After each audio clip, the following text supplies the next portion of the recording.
자, 오늘은 이제 스카랴 우리 9번째 시간. 지난주에 공지드린 대로 이제 스카랴에서 계시하고 있는 주의 날과 연관된 그런 예언적 주제, 이번에는 이스라엘의 어떤 회개와 회심에 대해서 한번 살펴보도록 하겠습니다.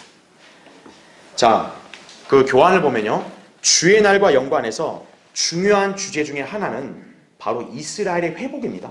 그렇죠? 우리가 예수 그리스도가 재림하시는 목적이 이제 하나님을 대적한 그런 이방 민족들을 심판하시고 멸망시키는 것도 있지만, 또 반대편으로는 뭡니까? 하나님의 백성인 이스라엘을 위해 복수하시는 거죠. 그러면서 동시에 이스라엘을 회복시키기 위해서 또 주님은 오시는 거란 얘기죠. 그런데 우리가 잘 알다시피 하나님께서는 이스라엘을 그냥 맹목적으로 회복시키는 게 아니라 반드시 뭐가 전제가 돼야 되냐?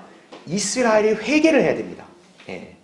바로 그 이스라엘이 회개하고 이제 회심해서 회복되는 것이 바로 주의 날에 있을 일이란 얘기죠. 그래서 스카랴에서는 지금 그 부분도 이렇게 계시를 하고 있다, 이렇게 이해하시면 됩니다. 그래서 우리가 지난주에 아마겟돈 전쟁에 대한 부분들을 했다면, 이제 오늘은 이스라엘이 이제 어떻게 이제 자기들의 죄를 이제 알게 돼서 이렇게 회개하고 회심하게 되는지, 또 그들이 어떻게 용서를 받고 회복이 되는지를 살펴보려고 합니다. 그런데 먼저 한 가지 여러분에게 공지드릴 것은, 이 이스라엘이 이제 회복이 되면 그들이 이제 번영하게 될 거 아니겠어요? 그렇죠? 그래서 이스라엘이 회복이 돼서 이제 어떻게 그들이 번성하게 될 건지, 그 내용까지는 이번 한 시간에 다 하기가 좀 벅찹니다. 그래서 이제 그 부분은 이제 다음 주에 하기로 하고, 이제 오늘은 이스라엘이 이제 어떻게 자기들의 죄들을 통회하고 또 이제 회개하는지 그 부분을 살펴보겠습니다. 자, 계속 이제 교환을 보시면요, 자, 이스라엘의 회복이 중요한 주제라 그랬죠. 왜냐하면 주 예수 그리스도께서 재림하시는 목적이 바로 이스라엘을 위해 이방 민족들에게 복수하시기 위함이요, 동시에 이스라엘을 위시하여 온 세상을 통치하려고 오시는 것이기 때문이다라는 얘기죠. 그래서 이사야 61장 2절, 63장 4절, 34장 8절을 다 보면은 복수의 날, 보복의 해, 이렇게 다 언급이 되어 있습니다. 자, 그러다 보니 이스라엘의 회복은 그리스도의 재림과 밀접하게 연관된 주제인 것이다, 이거죠. 특히 성경에는 이스라엘이 고난 가운데서 회심하여 회복되고 번성할 것이라는 예언들이 상당히 많이 기록되어 있다는 거죠. 그러니까 구약 성경의 핵심적인 주제가 예수 그리스도의 재림 아니겠어요? 그러니까 재림과 연관해서 이스라엘의 회복이 중요하니까 어때요? 그 이스라엘이 고난 가운데서 어떻게 회심을 하게 되고 하나님께서 그들을 어떻게 회복시킬 것인가, 그 내용이 구약 성경 다른 책에도 많이 언급되어 있다는 얘기죠. 그래서 이런 맥락에서 스가랴서에서도 주의 날에 관한 예언들을 서술하면서 이스라엘의 회심, 회복, 그리고 번영 등을 자세히 언급하고 있는 것이다 라는 거죠. 자, 그래서 오늘은 먼저 첫 번째, 예수 그리스도를 찌른 이스라엘의 통회와 참회에 대해서 먼저 한번 살펴보겠습니다. 자, 여러분 스가랴 12장 펴져 있죠? 이제 거기 10절부터 먼저 14절을 읽겠습니다. 우리가 지난주에 아마겟돈 전쟁할 때는 스가랴 12장 1절부터 9절을 봤잖아요. 그렇죠? 그러니까 아마겟돈 전쟁에서 이제 예수 그리스도가 진짜로 나타나셔서 이방 민족을 진멸하실 거 아니겠어요? 그러면 이스라엘은 그 예수 그리스도를 물리적인 눈으로 직접 보게 될 거 아니에요. 그렇죠? 자, 그때 일어날 일을 말씀하고 있다 이거죠. 자, 거기 10절부터 일단 14절을 먼저 읽겠습니다.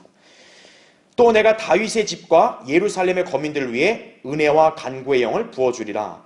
그러면 그들은 그들이 찔렀던 나를 쳐다볼 것이며 그들이 그를 위하여 애통하리니 마치 어떤 사람이 자기 외아들을 위하여 애통함 같이 할 것이요, 그들이 그를 위하여 비통에 잠기리니 마치 어떤 사람이 자기 첫 아들을 위하여 비통에 잠기듯 하리라 이거죠.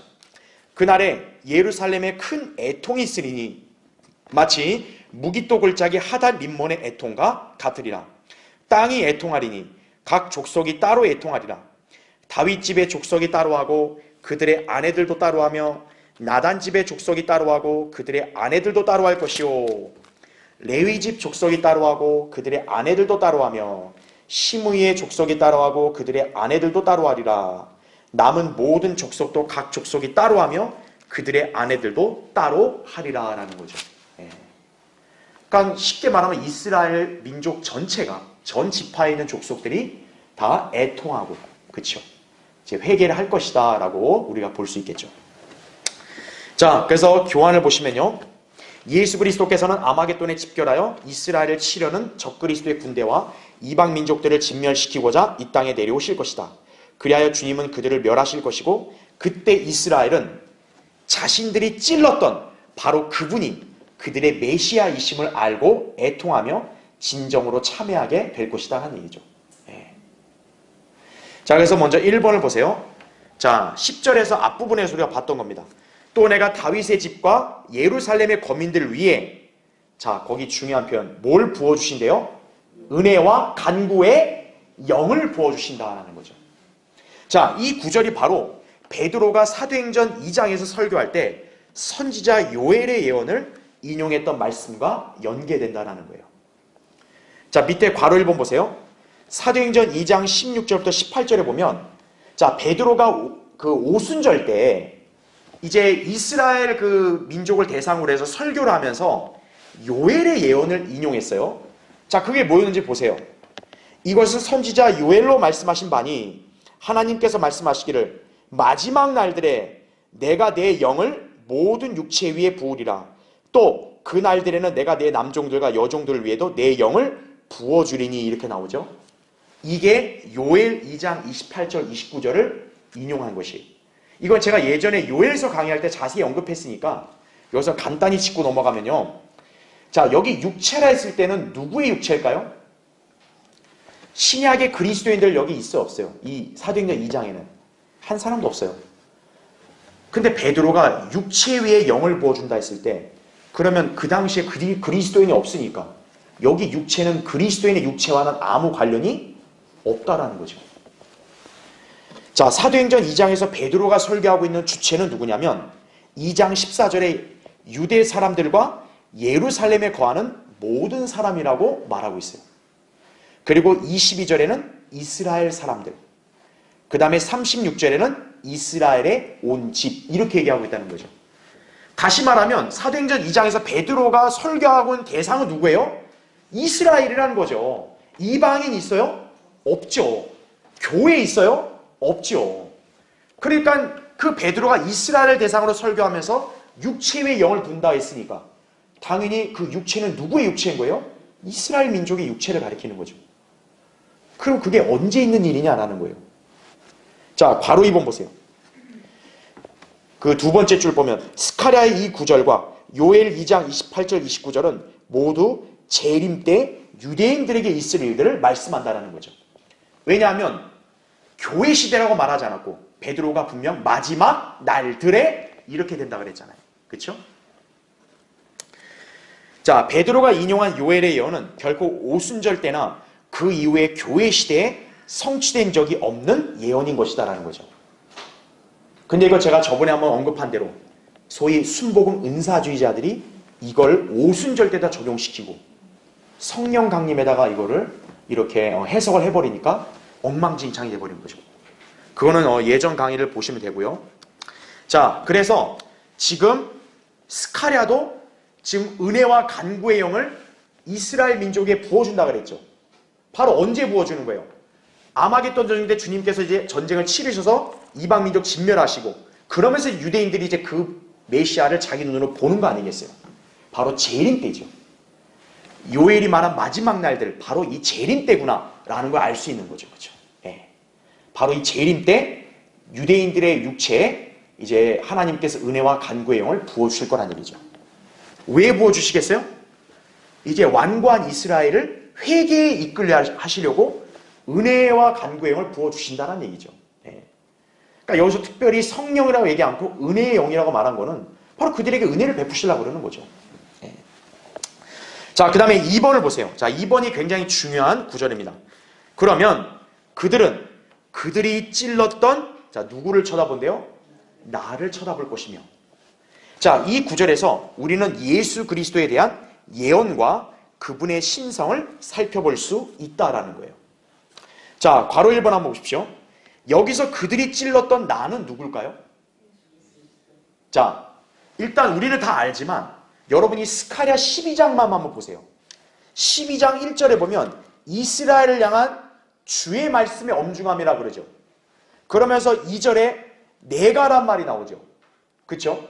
그러니까 여기서 스가랴 12장만 놓고 보면 나는 지금 누구를 가리키는 거예요? 1절에 바로 주, 여호와 하나님을 가리키는 거예요. 자, 그렇다면 지금 여기 스가랴 12장 10절에서 이스라엘이 찔렀던 나를 쳐다본다 그랬죠. 그러면 그거를 그대로 한번 적용해 보세요. 이스라엘이 누구를 찔렀다고요? 여호와 하나님을 찔렀다는 거예요. 자, 그렇지만 구약에서 언제 이스라엘이 여호와 하나님을 찔렀어요? 그런 적 없죠. 바로 이 구절은 스가랴 당대는 예언이었던 거죠. 자, 어떤 예언이요?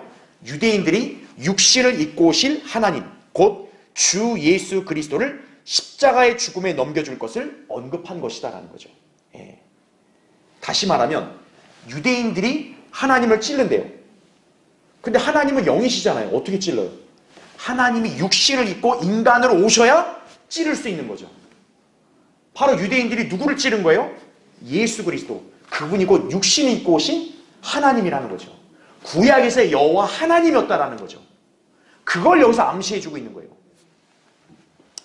자, 괄호 2번 보세요. 여호와의 증인들은 예수 그리스도께서 여호와 하나님이심을 부정하는 집단이죠. 그러다 보니 그들이 쓰는 신세계 역본, 또 변개된 성서들에서는 이 구절을 변개시킨 거예요.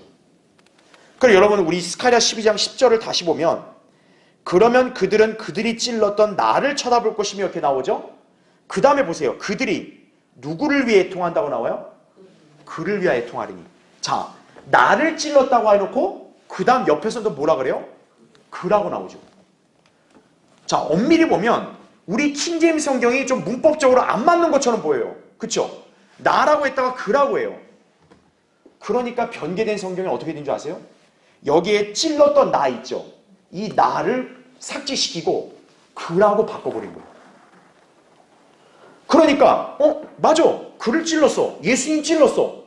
근데 예수님이 지금 스가랴에서 있는 여호와 하나님이라는 것을 모르게 되는 거죠. 그렇죠. 네.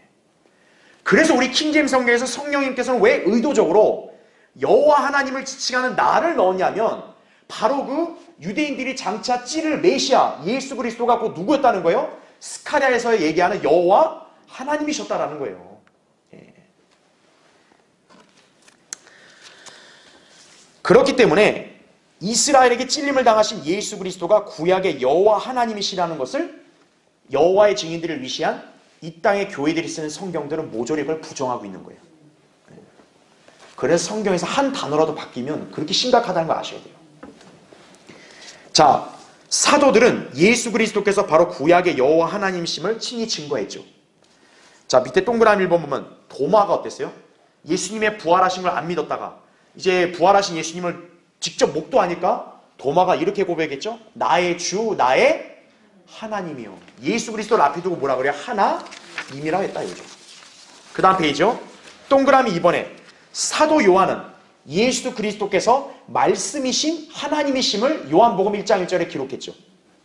특히 예수 그리스도를 뭐라고 증거했다고요? 참 하나님이시다라는 거죠. 그게 요한일서 5장 20절에 나온 말씀이죠. 거기 제가 기재해놨죠. 그렇죠? 여러분 그 마지막 줄을 제가 밑줄 친 것만 보면 돼요. 그분의 아들 예수 그리스도 안에 있노라 하면서 이분은 뭐라고 얘기했어요? 요한이 참 하나님이요. 임명한 거죠. 아, 더 이상 뭐가 필요해요? 그렇죠. 사도 요한이 예수 그리스도가 바로 뭐라고 얘기해요? 참 하나님이다 이거예요. 그럼 참 하나님은 몇 분밖에 없어요. 한 분이잖아요. 구약의 여호와 하나님이시다라는 얘기죠. 네. 그 다음에 동그라미 3번 보세요. 게다가 사도 요한은 예수 그리스도를 가리켜서 이렇게 지칭을 했죠. 만왕의 왕 또 만주의 주.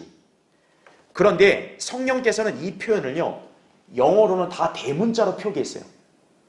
영어 성경에서 대문자는 뭐냐면 신성을 가리키거든요.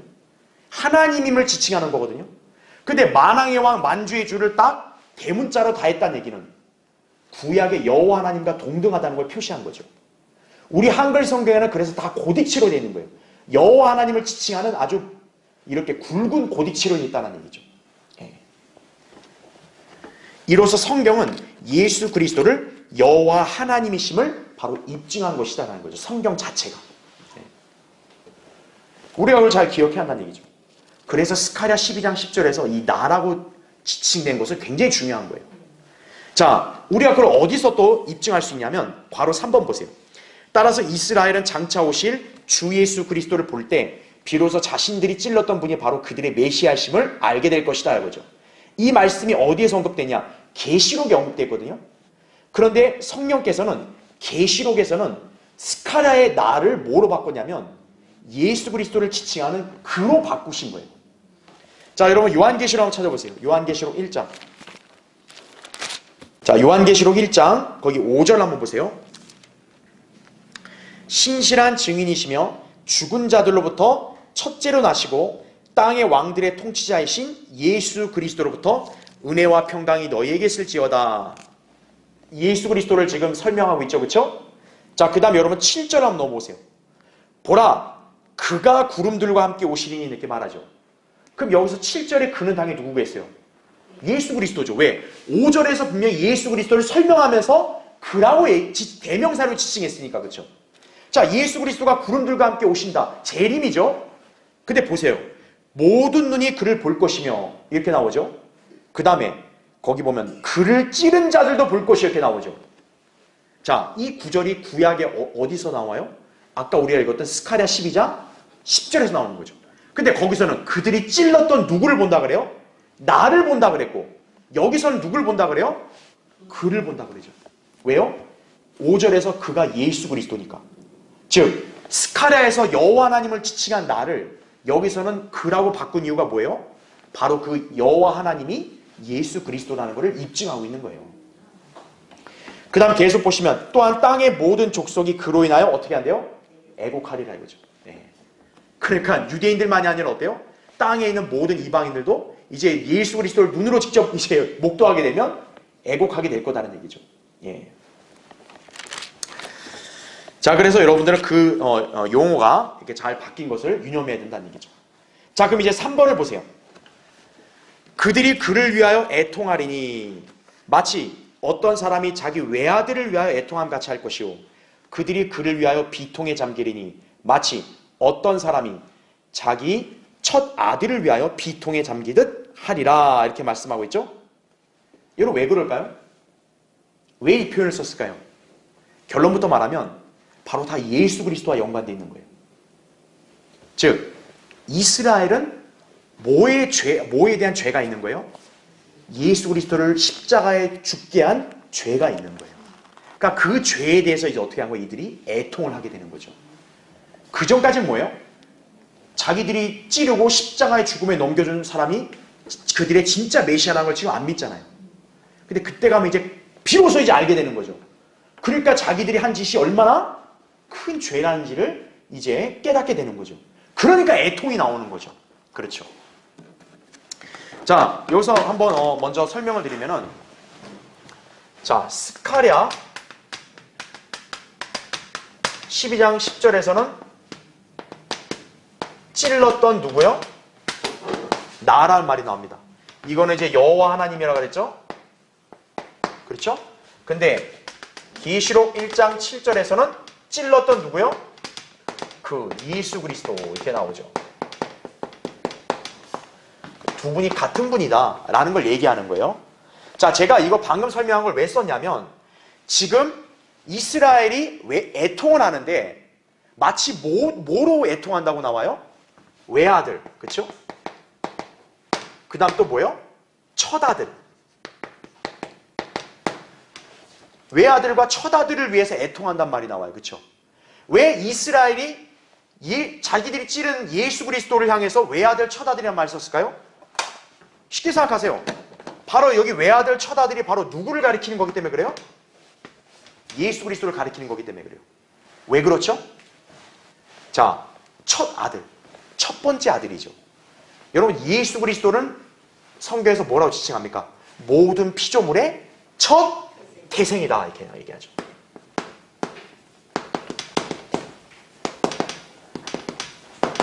이게 이제 골로새서 1장 15절 말씀이죠. 그 다음에 로마서 8장 29절에도 많은 형제들 가운데서 첫 태생이 되게 하려 하십니다 이거죠. 예. 그러니까 하나님의 아들들 가운데서도 어떤 거예요? 그분이 첫 번째 아들이신 거죠. 그래서 골로새 1장 17절에도 죽은 자들로부터 첫 번째로 나셨다라고 나오죠. 첫 번째. 바로 첫 아들인 거죠. 그리고 또 외아들, 독생자와 연관되어 있는 거죠. 그렇죠. 예. 그분은 독생자잖아요. 그렇죠. 예. 그렇기 때문에 외아들, 첫아들이라는 것은 바로 예수 그리스도의 어떤 특징을 여기서 제시하고 있는 거란 얘기죠. 그러니까 이들의 애통은 바로 누구 때문에 하고 있는 거예요? 예수 그리스도 때문에 하고 있다는 얘기죠. 왜 그들이 예수 그리스도로 인해 애통하느냐? 바로 그들이 예수 그리스도를 찔렀다는 얘기죠. 근데 지금 보겠지만 사실 유대인들이 예수님을 직접 찔렀어요? 그건 아니잖아요. 그런데 십자가의 죽음에 대해서는 바로 유대인들도 책임이 있다라는 걸 여기서 알려주는 거죠. 자, 그렇게 여러분 이해하시면 됩니다. 자, 그래서 여러분 이제 거기 괄호 1번을 보세요. 사실 예수 그리스도를 직접 찌르고 십자가에 못 박은 자들은 누구였어요? 로마인들이죠. 그러나 예수 그리스도를 죽인 죄는 유대인들에게도 있다는 거죠. 왜냐하면 그들이 예수 그리스도를 십자가에 못 박은 책임을 자신들에게 전가하라고 했기 때문에 그런 거죠. 예. 그의 피를 우리와 우리 자손에게 돌리라. 마태복음 27장 25절. 그러니까 하나님은 그들이 뱉은 그대로 하신 거죠. 그 다음에 괄호 2번 보세요. 자, 성경에는 자신이 직접 행하지 않고 누군가가 대신 한 일에 대해서도 똑같이 행한 것으로 판단하는 경우가 많다라는 거죠. 자, 가령 성경에는 다윗의 경우처럼 살인을 지시한 경우 있죠. 여러분, 다윗이 히딘 우리아를 직접 죽였어요? 아니죠. 요압을 시켜서 최전방에 나가서 죽게 하라고 했잖아요. 그렇지만 하나님께서 선지자를 보낼 때는 어때요? 히딘 우리아에 대한 어떤 그런 죽인 죄를 다윗에게 묻고 있죠. 예.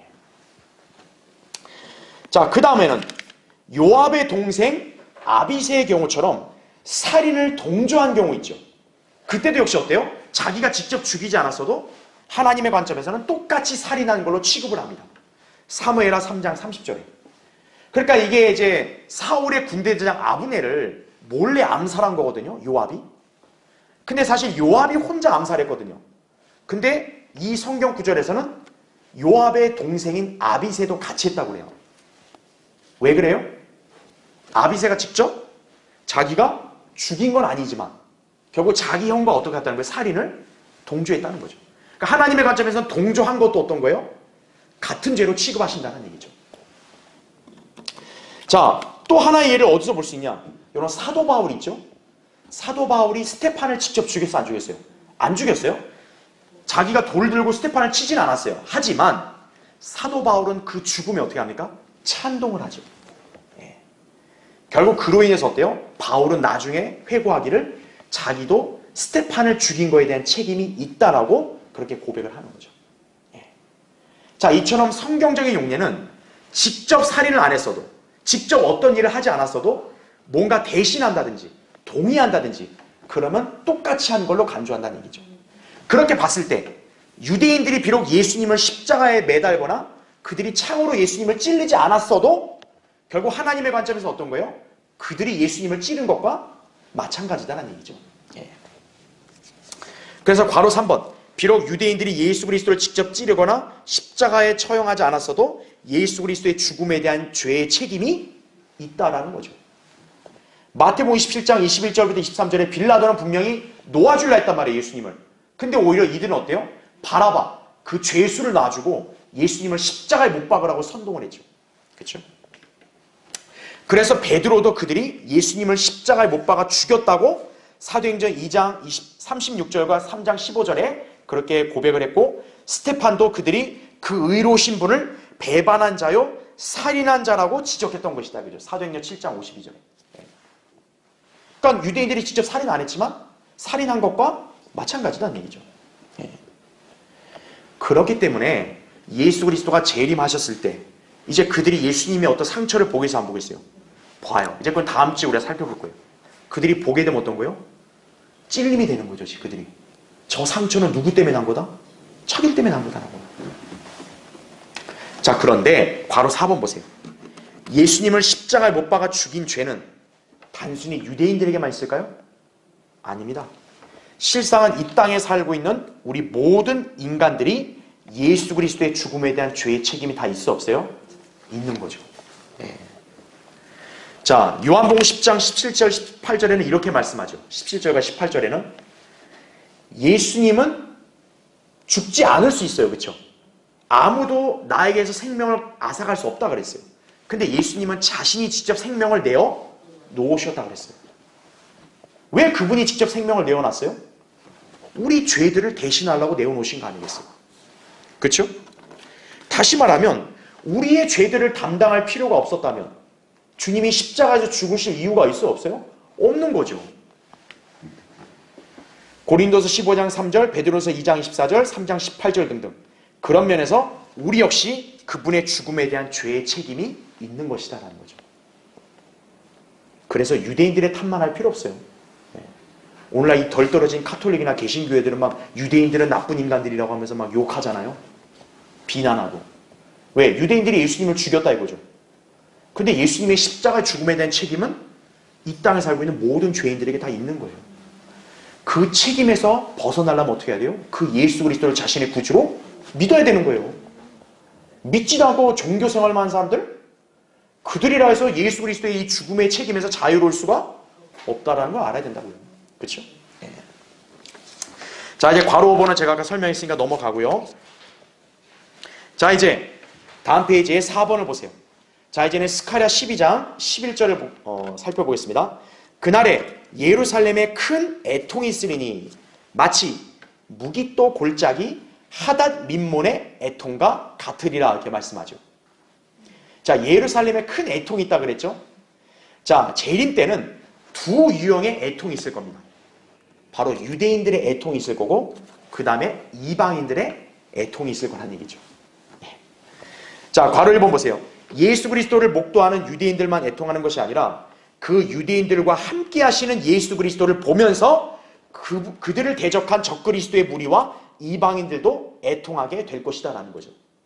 자, 우리가 아까 계시록 1장 7절 읽을 때 뭐라 그랬어요? 땅의 모든 족속이 그로 인하여 애곡하리라 나왔죠. 그러니까 유대인만 애곡하는 게 아니라 누구라는 거예요? 이방인들도 애곡할 거라는 거죠. 왜죠? 예수 그리스도를 보니까.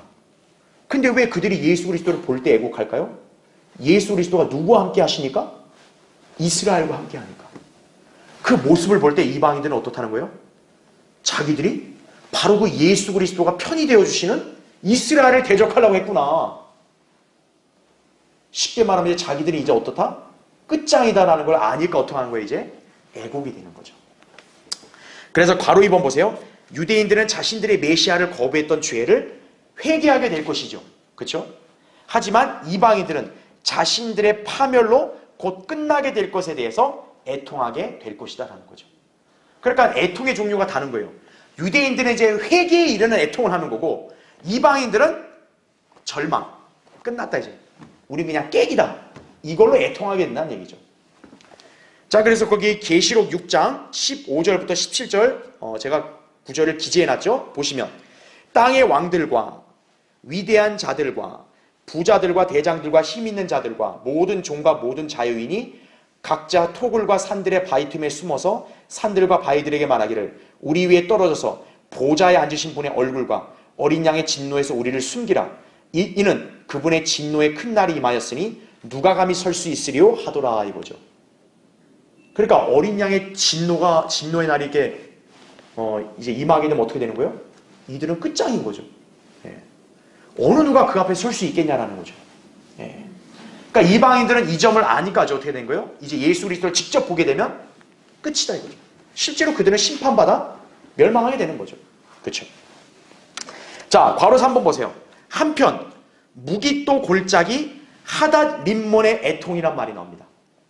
자, 여러분 이 용어가 좀 생소할 수 있을 거예요.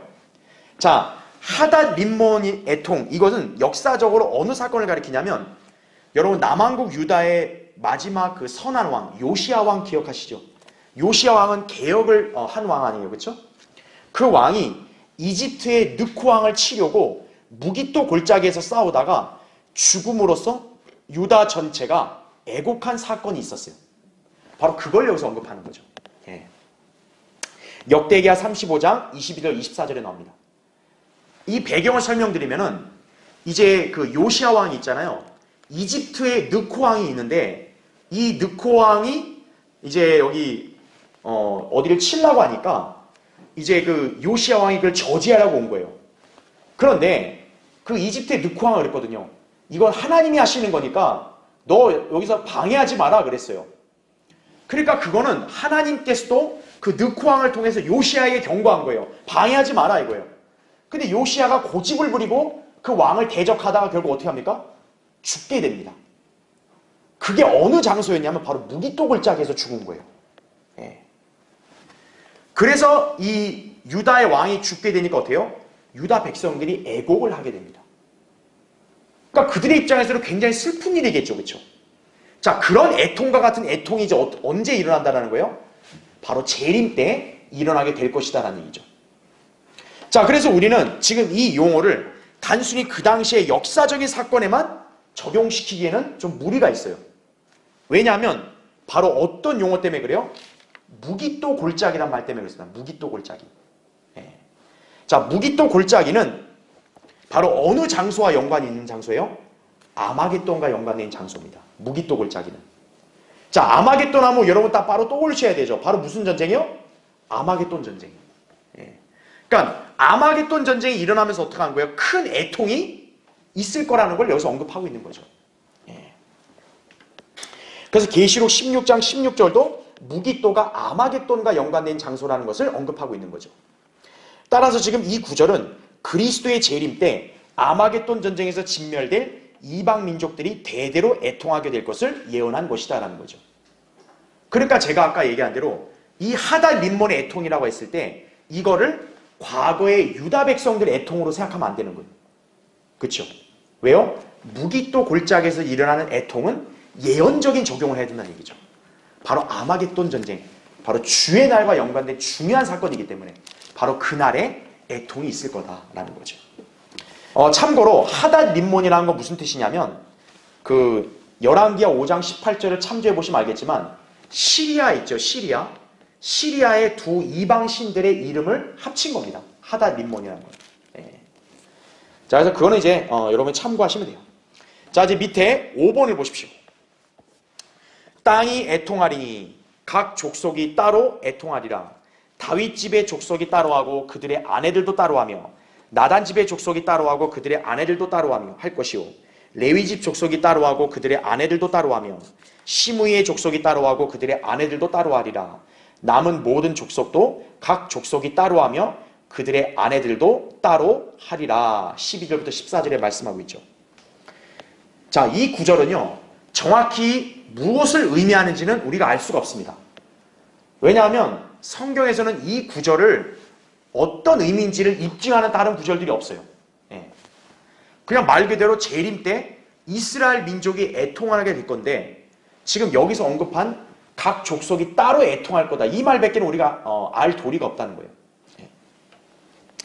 자, 그러나 우리가 여기서 좀 몇 가지 가능성을 본다면 자, 다윗 집의 족속이 일단 따로 하죠. 그 다음에 나단이란 말이 나오죠. 나단은 구약에 보면 다윗에게 와서 예언하고 또 책망했던 선지자가 나단 선지자거든요. 그러니까 나단 선지자의 어떤 집안일 수도 있고 아니면 우리가 누가복음 3장에서 마리아 계보할 때도 자, 다윗의 똑같은 계보지만 요셉은 솔로몬의 계보고 다윗은 또 다른 아들 나단의 계보였죠. 그래서 그 나단 집이 아니냐 이렇게 가능성을 볼 수 있는 거죠.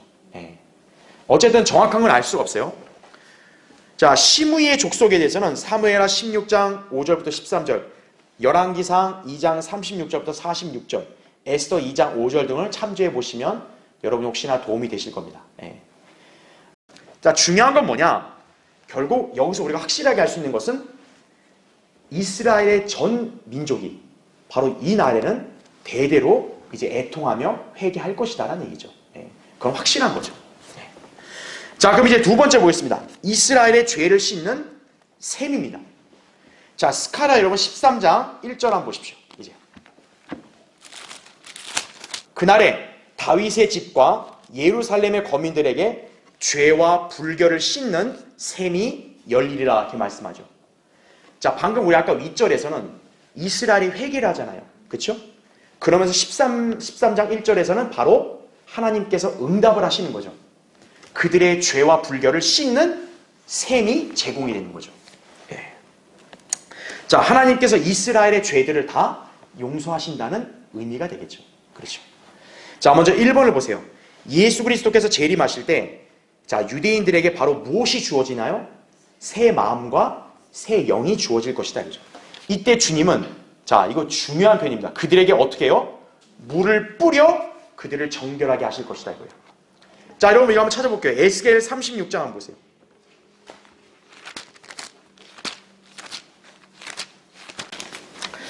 자, 에스겔 36장, 여러분 거기 25절, 26절 보겠습니다. 그때 너희 위에 깨끗한 물을 뿌리리라. 그리하면 너희가 깨끗게 되리니 너희 모든 더러움과 너희의 모든 우상들로부터 내가 너희를 깨끗게 하리라. 내가 또 너희에게 새 마음을 주고 너희 안에 새 영을 넣으리라. 내가 너희 육체에서 돌 같은 마음을 제거하고 살 같은 마음을 주리라. 이렇게 말씀하죠. 자, 여기 이 구절 보면 특이한 표현, 깨끗한 물을 어떻게 한대요? 뿌린다란 말이 나옵니다. 그러니까 여러분 이 행동 딱 하면 뭔가 연상되는 거 없어요? 세례죠. 그러니까 이 구절 갖고 카톨릭이나 개신교는 신난 거죠. 야, 세례다, 세례. 봐라, 물 뿌려 깨끗하게 된다 하지 않았냐. 이거죠.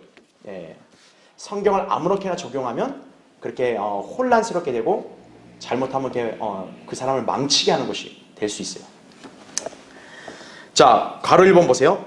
카톨릭 개신교회들이 이 구절을 근거로 소위 세례가 원죄를 제거하는 것이라고 주장하는 거죠. 또는 이걸 갖다 유아 세례에다 갖다 붙이는 거예요. 하지만 지금 이 구절은 신약 교회나 그 어떤 그리스도인들을 대상으로 하신 말씀이 아니다라는 걸 아셔야 돼요. 에스겔 36장은요, 그 어디에도 교회와 관련된 말씀이 없어요. 에스겔 36장에 지금 너희라 했을 땐 대상이 누구예요? 이스라엘을 가리키는 거라고, 이스라엘 민족을. 그렇죠? 자, 이 시대의 죄들이 제거될 수 있는 것은 여러분 물로 죄가 제거돼요? 아니죠. 그리스도의 보혈로 죄들이 제거되는 거죠. 골로새서 1장 14절에 나온 대로. 그렇죠? 자, 그 다음 페이지죠. 그래서 우리의 죄들은 세례나 침례가 아니라 바로 중생, 거듭남의 씻음으로 이루어진다는 거예요. 그러니까 디도서 3장 5절에 이런 말씀이 있어요. 우리가 행한 의로운 행에 의하지 않고 그의 자비하심에 따라 중생의 씻음과 성령의 새롭게 하심으로 우리를 구원하셨다 이렇게 나옵니다. 즉 우리가 거듭나게 되면 어떻다는 거예요? 결국 우리가 깨끗하게 된다는 거죠. 우리가 물 뿌린다거나 물에 들어가서 깨끗해지는 게 아니라 우리가 거듭나게 되면서 깨끗하게 된다 그 말이에요. 근데 거듭나는 것이 세례나 침례로 되는 거예요? 아니라는 얘기죠. 자, 바로 2번 보세요. 그러면 이 구절은 어떻게 우리가 이해해야 되냐 이거예요. 자, 물로 뿌려서 깨끗하게 된다. 자, 물로 깨끗하게 되는 의식 있습니다. 바로 언제냐면 더러움이나 죄를 정결케 하는 구약의 예식이 있다는 거죠. 즉 구약의 율법의 체계 안에서는 물로 자기 육체의 더러움이나 불결함을 깨끗이 씻는 의식이 있었다는 거죠. 그게 이제 민수기 19장에 나오는 거예요. 그래서 뭐라 그래요? 자기 옷을 물로 빨지니 그렇게 나오잖아요. 그렇죠? 물로 씻으라고 나오잖아요. 예. 민수기 19장 9절, 13절, 17절, 20절에 나온다는 얘기죠. 또 요한복음 3장 24절, 25절에는 어떤 말이 나오냐면 침례인 요한의 제자들과 그 다음에 그 제자 사이에 정결에 관한 논쟁이 일어난다고 그래요. 정결. 왜 정결에 관한 논쟁이 일어나요? 지금 그 유대인들은 구약밖에 모르잖아요. 그러니까 구약에서는 정결케 되는 것이 뭘로 정결케 된 거예요? 물로 정결케 되는 거니까. 예. 히브리서 9장 19절도 물로 정결케 되는 게 나온다고요. 예. 자, 그래서요. 당시 신약의 계시를 알지 못한 여러분 아나니아 있습니다. 아나니아. 자, 아나니아는 그다시 율법에 따라 경건하게 산 사람이에요. 사도행전 9장에 보면. 근데 이제 하나님께서 이제 바울 있죠, 바울. 바울이 이제 이전에 사울이었잖아요. 사울에게 나타나서 이제 그가 회심을 하게 되고 나서 아나니아에게 보내죠. 예. 그래서 아나니아에게 뭘 받습니까? 침례를 받아요. 자, 근데 바울이 그 사건을 얘기할 때 아나니아가 바울에게 이렇게 말했다고 나와요. 거기 사도행전 22장 16절 저 교환에다 기재해놨죠. 이제 무엇을 주저하느뇨? 일어나서 침례를 받으라. 그리고 주의 이름을 부름으로써 너의 죄들을 어떻게 하라고 나와요? 씻으라고 나와요. 우리가 잘 구분해야 될 게, 아나니아는 지금 신약의 교회 교리를 알아요, 몰라요? 모르죠. 아나니아는 지금 뭐라고 성령님이 지칭하고 있냐면 율법에 경건한 사람이라고 나온다고요. 그러니까 이 사람은 지금 뭘 잘 알고 있는 거예요? 율법을 잘 알고 있는 거예요. 그러니까 율법에 따르면 어떠한 거예요? 물로 정결하게 되는 거니까. 바로 지금 바울에게도 네가 물로 침례를 받아서 너의 그 더럽고 불결한 죄들을 씻으라. 이렇게 유대인적인 관점에서 얘기하고 있는 거란 얘기죠. 자, 그래서 괄호 3번 보세요. 그러나 지금 신약 교회 시대는 물로 인한 정결의 의식은 존재해요? 존재하지 않아요? 존재하지 않습니다. 자, 바울이 교회 시대의 계시를 받고 난 이후, 즉 갈라디아서 1장 11절 12절 이후에 물 침례는 우리 구원이나 죄 사함과는 아무런 관련이 없다라는 거죠. 사도행전 15장 11절 10장 47절 베드로도 뭐라고 얘기했어요? 주 예수 그리스도를 믿음으로 구원받는다 이렇게 얘기했단 말이죠. 바로 그 베드로가 자기의 서신 베드로서 3장 21절에 뭐라고 얘기해요? 물은 이제 우리를 구원하는 모형이니 곧 침례라. 이것은 육체의 더러움을 제거하는 것이 아니라 이렇게 나오잖아요. 그러니까 구약 시대에는 어떤 거예요? 물로 육체의 더러움을 제거했는데 이제는 어떻다는 거예요? 그 침례가 육체의 더러움을 제거하는 것이 아니라 하나님을 향한 선한 양심의 응답이라 이렇게 얘기하고 있는 거란 얘기죠. 베드로서 3장 21절. 고로 물 침례는 우리의 죄사함, 정결과 아무런 관계가 없다라는 거죠. 하물며 성경 어디에도 없는 세례, 이 세례가 죄사함과 관계가 있겠어요? 없죠. 그렇죠. 자, 그래서 괄호 4번 보세요. 지금 위 말씀은 이스라엘이 민족적으로 회심하게 되는 것을 언급한 것이다라는 거죠. 그래서 아까 36장 24절에 보면 어때요? 이스라엘이 본토로 돌아왔잖아요, 지금. 그렇죠? 그리고 이제 어때요? 25절에 이제 이스라엘이 회심을 하면 하나님께서 어떻게 하는 거예요? 그들을 위해 물을 뿌려서 너희가 민족적으로 정결하게 됐다라는 걸 이제 하신다는 얘기죠. 바로 구약적인 의식을 하실 거란 얘기죠. 그러면서 26절 읽었던 대로 이제 하나님께서 이스라엘에게 뭘 주시는 거예요? 새 마음과 새 영을 주시는 거란 얘기죠. 바로 이스라엘이 회심하고 회복할 것을 언급한 거란 얘기죠. 그리고 이제 27절, 28절 보면 바로 이제 이스라엘이 하나님의 율법을 지키고 땅에 거한다고 나와요. 그러니까 이건 당연히 언제 있을 예언이에요? 재림 때 있을 예언이란 얘기죠. 근데 이걸 얼토당토하고 교회에다가 적용시키면 되겠어요? 안 된다는 얘기죠. 바로 지금 스가랴 13장에 샘이 열려서 그들을 씻는다 그랬잖아요. 에스겔 36장에서 이스라엘 물로 정결케 되는 것과 연관이 있다. 이렇게 이해하시면 되는 거예요. 그래서 괄호 5번 따라서 구약에서 물로 정결하게 한 의식은 장차 이스라엘의 민족적인 죄사함과 정결케 될 것에 대한 모형인 셈이다라는 거죠. 자, 그 다음에 2번 보세요. 자, 셈은 분명히 살아있는 물의 근원이다라는 거죠. 그러니까 이 셈은 단순하게 그냥 우리가 알고 있는 무생물체 물, 이런 물이 아니라 살아있는 생수의 셈인 거예요. 자, 그래서 지금 주님이 재림했을 때 이 셈이 열린다 그랬죠. 재림하면 바로 천년왕국이잖아요. 그럼 천년왕국 때 이 셈은 뭐가 되냐? 강이 되는 거예요, 강. 그래서 이 강이 어때요? 천년왕국 성전에서 흘러나와서 바로 어디로 들어가냐? 사해로 들어가는 거예요. 그래서 이 강이 바로 사해를 치유하고 그 죽은 생명체들도 살아나게 할 것이라는 거죠. 자, 그걸 이제 마지막 보겠습니다. 에스겔 47장 보세요. 에스겔 47장, 여러분 거기 1절 보시면요. 그 후에 그가 나를 그 후에 그가 다시 나를 전의 문으로 데려갔는데 보라, 물이 전의 문지방 아래에서 나와 동편으로 흘러나가더라. 이는 그 전의 전면이 동쪽을 향해 서 있고 물이 오른쪽 아래에서 나와 제단 남쪽에서 흘러 내려감이라 이렇게 말씀하고 있죠. 자, 물이 지금 그 천년왕국 성소에서 나와서 흘러가는 거죠. 자, 그 다음 여러분 거기 6절을 보세요.